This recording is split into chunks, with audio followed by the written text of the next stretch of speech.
Hi everybody and welcome back to Isola.design. Today we are back with a step forward, the talk about sustainability. And today we want to interview Allon by Forgo, and we are going to talk about bathroom essentials sustainable. So hi, welcome to Allon. Hey everyone, thank you. Hi. Thanks, Hi. Maria. Hi. Thanks, Yeah, Federica. thank you so much for being with us today. And before we start talking about the product itself, we wanted to ask you maybe to introduce yourself and tell us what's sustainability for you and a little bit about like your brand mission in general, just to have a background of the product idea. Yeah, sure. So I'm Allon. I'm a industrial designer by background.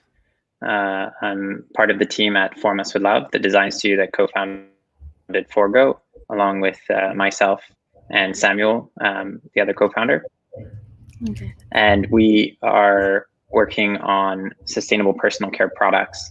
Sustainability for us is all about, it's math, right? So for us, it's about a checklist of how can you do better than what's out there today? Mm-hmm. And we're not talking about small changes, we're talking about big ones. So what we found is that, sustainability is not rocket science. It's not something that is impossible or you need to be an expert to do it. You need to be an expert to calculate the mathematical, outputs of, CO2, waste usage, water, and so on, but not impact on the environment. But you don't have to be, an expert to practice common sense and to reduce the amount of, things we use from the earth and reduce the amount of toxicity that has on the earth when you chuck it into nature. Okay, yeah, sure. And so you said that you do bathroom product care, and but how the field is developing and how will grow in the future, and how many competitors do you have? Because you are the first one we know about it. So tell us something about the field and the business. Yeah, I mean, I think what's interesting is that what we did with our hand wash, it's a powder to liquid hand wash where you add tap water. It's something that can be done to multiple products in your bathroom cabinets. And it's also something that could have been done decades ago. So we might be the first ones, especially in Europe, to do this. But we're probably not the first ones to maybe think of something similar. And I'm sure the main reason that people haven't done it is that, bottling in plastic is so profitable. There's so much investment from the plastics industry and so much investment from the personal care industry to bottle things in disposable containers, because that guarantees that you're going to go and buy something again. So it's a business model. So for us, we want to have refilling in paper as the new business model of single use. And that's what we're working on at the moment. Yeah, we couldn't agree more. We think the same. And yeah, talking about competitors, I wanted to ask you if there is a reason why you've chosen to use powder and not tablets for your product. Is there a reason behind this? Yeah, I mean, it's kind of came down to the process we went through. It took us a while to find a lab that would say yes to do something this crazy. Okay. And this was already a few years ago, 2018.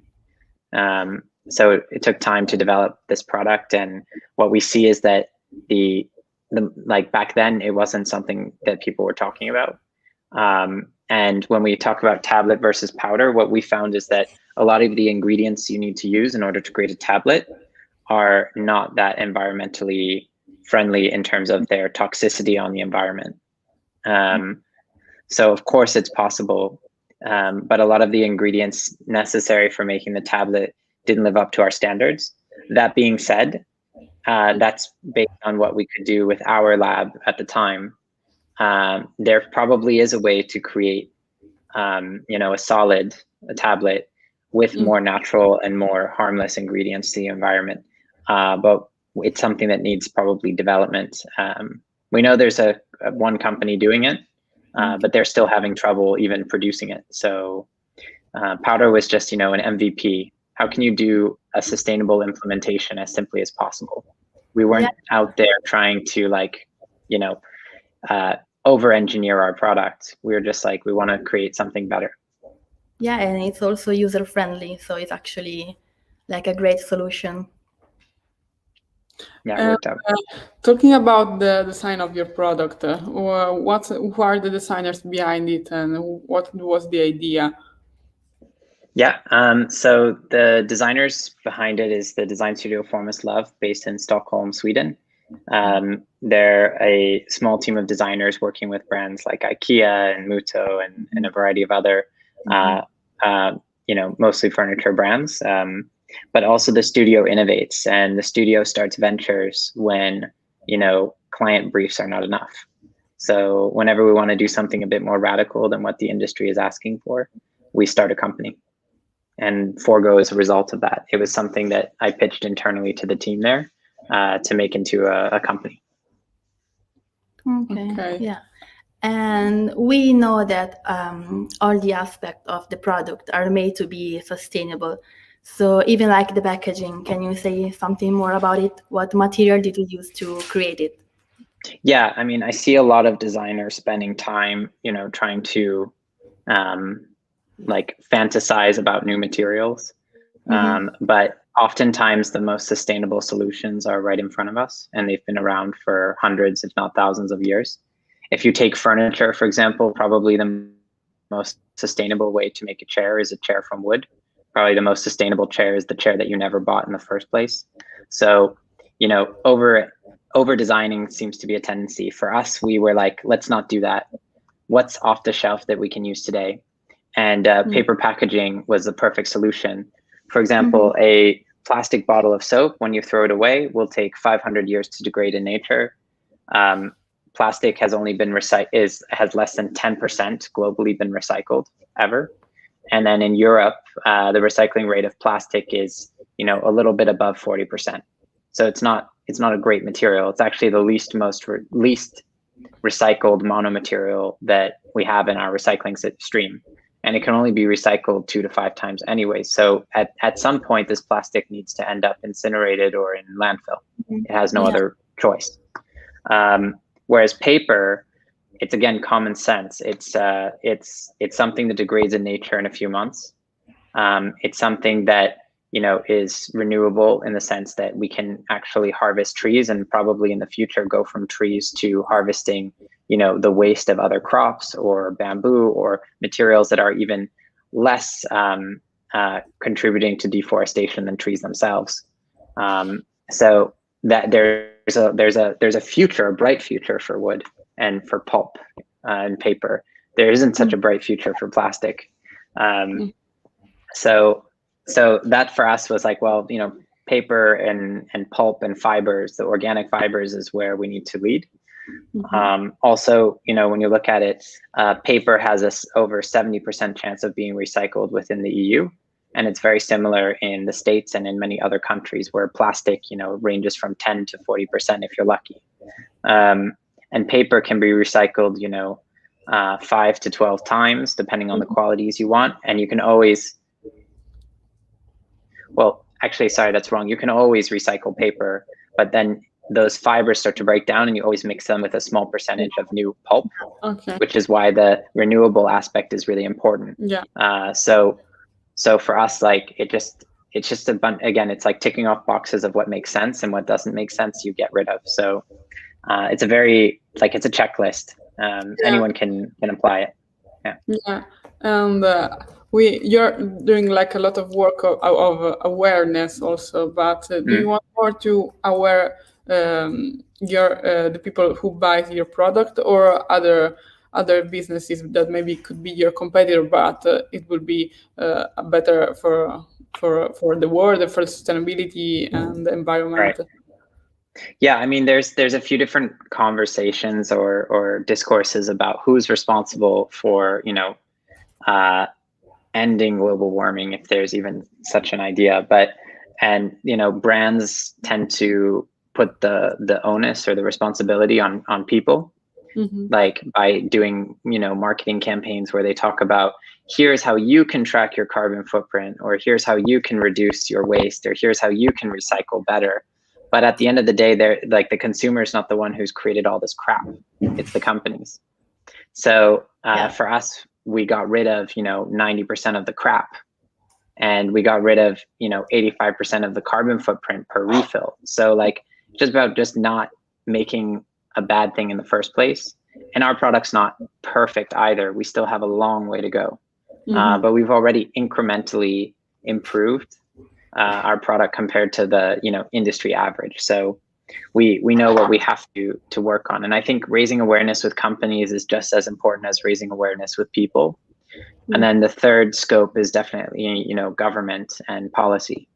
There's really little you can do in a capitalist society to get rid of bad habits unless you have policy change. Like, take child labor. Europe had child labor less than 100 years ago, and that didn't go away until you passed laws to get rid of it. It's as simple as that. So capitalism will not save us on its own. It might provide us with a few solutions, but then to scale those solutions and make them a part of everyone's everyday life, you need policy, you need government. Yeah. And do you find difficulties to start your brand your brand in this way, this sustainable, to produce it and to make everything? Was difficult to start it? Yeah, I mean, to start, no one in our team is from the personal care industry. I think that's what gives us a unique perspective on it and makes us a bit more naive. But it took us 2 years to find a lab that said, yes, let's do this. And it took us a while to find the right paper suppliers and the right bottle supplier. And we're still working to improve all the different things. We're still working to improve our formula to make it even less toxic on the environment. We're working to improve our paper. There are so many ways we can improve that based on the sourcing of the paper and so on.